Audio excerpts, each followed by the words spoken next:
ഇനി ഇത് തന്നെ നമ്മളെയൊക്കെ ഹൈറ്റ് കൂടിയ ഒരാളാണെങ്കിൽ എന്ത് ചെയ്യുക? Movements are same. നിങ്ങൾക്ക് ഞാൻ ആദ്യം പറഞ്ഞൊരു സ്ലാപ്പിംഗ്, നിങ്ങളെങ്ങനെയാണ് സ്ലാപ്പ് ചെയ്യുക? നിന്ന സ്ഥലത്തു നിന്ന് ചുമ്മാ ഫ്രീ ആയിട്ട് എന്ത് ചെയ്യുന്നു? വീശിയിട്ടാണ് അടിക്കുക. ഇങ്ങനെ ഇങ്ങനെ ഇങ്ങനെ അടിക്കുന്നത് എന്താണ്? തമാശയ്ക്കാണ്. പക്ഷെ ഒരു ദേഷ്യം വരുന്ന സമയത്ത് കൈ വീശി ആ മൊമെൻറ്റത്തിനെയാണ് അടിക്കുക. സെയിം സ്റ്റൈല് തന്നെയാണ് നമ്മൾ ലീഡ് ഹുക്ക് കുറച്ച് വൈഡാക്കി നമ്മളൊക്കെ ഹൈറ്റുള്ള ഒരു ഒപ്പണൻറ്റിൽ ചെയ്യുക. എന്താണ്? ഇതിൽ നിൽക്കുന്നു, ഇതിൽ പഞ്ച് ചെയ്യുന്ന സമയത്ത് ആദ്യ സർക്കുലർ മോഷനിൽ വരില്ല, സ്ലൈറ്റ്ലി എന്തായിരിക്കും? ചരിഞ്ഞ് ക്രോസ് ചെയ്തിട്ട് വരും. ക്രോസ് ചെയ്ത് ഫേസിനോട് ചേരുന്ന സമയത്ത് നമ്മളെ ഷോൾഡർ ലോക്കാവും ആൻഡ് പഞ്ച് എന്ത് ചെയ്യും? തിരിയും, അതായത് സർക്കുലർ മോഷനിൽ തിരിയും. ആ ഒരു മൊമെൻറ്റിൽ നമ്മുടെ ഹാൻഡ് എന്ന് പറയുന്നത് ഓൾമോസ്റ്റ് ഇങ്ങനെ ആയിരിക്കും, ഒരു 120 ഡിഗ്രിയിൽ വൈഡായിരിക്കും. 90 ഡിഗ്രി ഇത്, 120 ഡിഗ്രി ഇത്.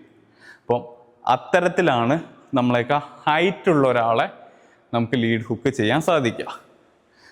അപ്പോൾ എങ്ങനെ ചെയ്യാം?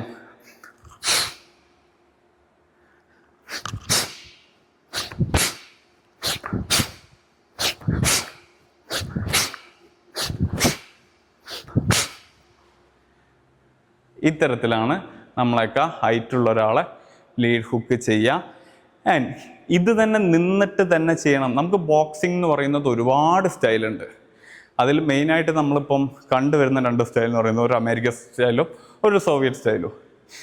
സോവിയറ്റ് സ്റ്റൈലാണ് നിങ്ങൾ ഫോളോ ചെയ്യുന്നതെങ്കിൽ നിങ്ങളെ ഹുക്ക് എന്ന് പറയുന്നത് നിങ്ങൾ ഈ പറഞ്ഞിരിക്കുന്ന തിയറി ഒന്നും നിങ്ങൾക്ക് എന്ത് ചെയ്യാൻ പറ്റില്ല, അവിടെ അത്ര സ്ട്രോങ് ആയിട്ട് കാണാൻ പറ്റില്ല.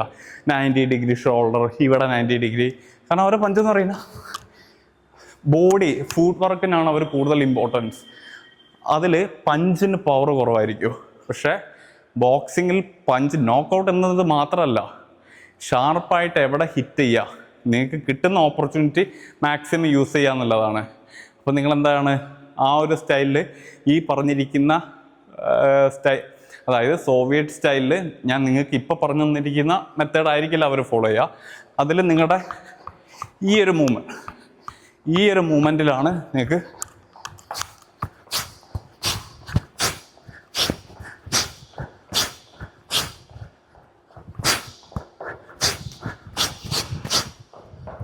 പഞ്ചസ് വരിക. അതായത് നിങ്ങളുടെ ട്വിസ്റ്റ്, അതായത് നിങ്ങൾ നിന്ന് പഞ്ച് ചെയ്യുന്ന സ്റ്റൈലൊന്നും അവിടെ ഉണ്ടായിരിക്കില്ല. എല്ലാ സമയത്തും നിങ്ങളുടെ ഫൂട്ട് എന്തായിരിക്കും മൂവ് ചെയ്യും.